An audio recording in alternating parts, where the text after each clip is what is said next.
Hey there horror fans, आज मेरे पास आपके लिए एक रोंगटे खड़े कर देने वाली कहानी है।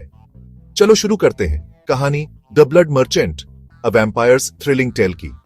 Chapter 1, the mysterious village. North India के कालगिरी नाम के पहाड़ी गांव में अजीब घटनाएं आम बात थीं।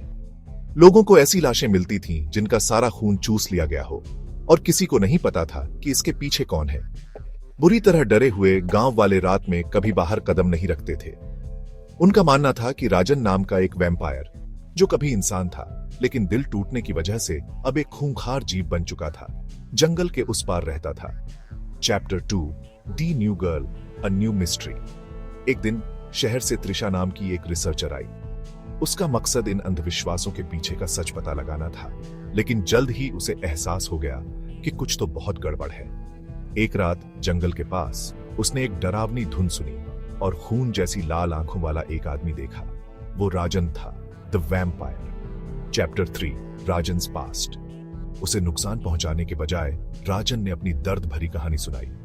200 साल पहले वो एक कवि था जिसे मेघा नाम की गांव की एक लड़की से बेइंतहा मोहब्बत थी, लेकिन मेघा ने उसे धोखा दिया और एक जादूगर से शादी कर ली।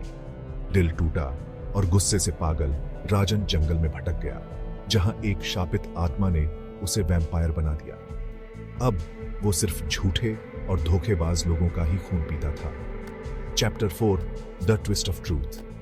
जब त्रिशा ने गांव के मुखिया से बात की तो उसे पता चला कि असली हैवान तो गांव वाले ही थे। वे रात में बेगुनाह लोगों का कत्ल करते थे, लाशों को जंगल में फेंक देते थे और सारा इल्जाम वैम्पायर पर डाल देते थे।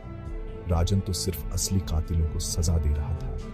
Chapter 5, the decisive night. एक रात गांव के मुखिया ने त्रिशा को मारने की कोशिश की क्योंकि वो बहुत कुछ जान गई थी, लेकिन राजन बिल्कुल सही वक्त पर पहुंच गया और एक एक करके सभी गुनहगारों का सफाया कर दिया। त्रिशा ने उसे नहीं रोका क्योंकि अब वो जान चुकी थी कि असली हैवान कौन थे। Final chapter, a new beginning. Rajan एक रक्षक बन गया, एक ऐसा वैम्पायर जो गलत काम करने वालों का शिकार करता था और बेगुनाहों को बचाता था।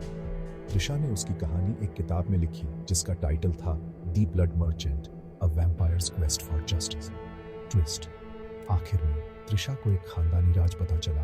वो हाफ वैम्पायर थी और राजन से उसका रिश्ता जन्मों जन्मों का था। अगर आपको ये वीडियो पसंद आया हो तो इसे लाइक करें, शेयर करें और चैनल को सब्सक्राइब करें। और भी ऐसी थ्रिलिंग कहानियों के लिए बेल आइकॉन दबाना मत भूलना ताकि आप अपडेटेड रहें। Thanks for watching.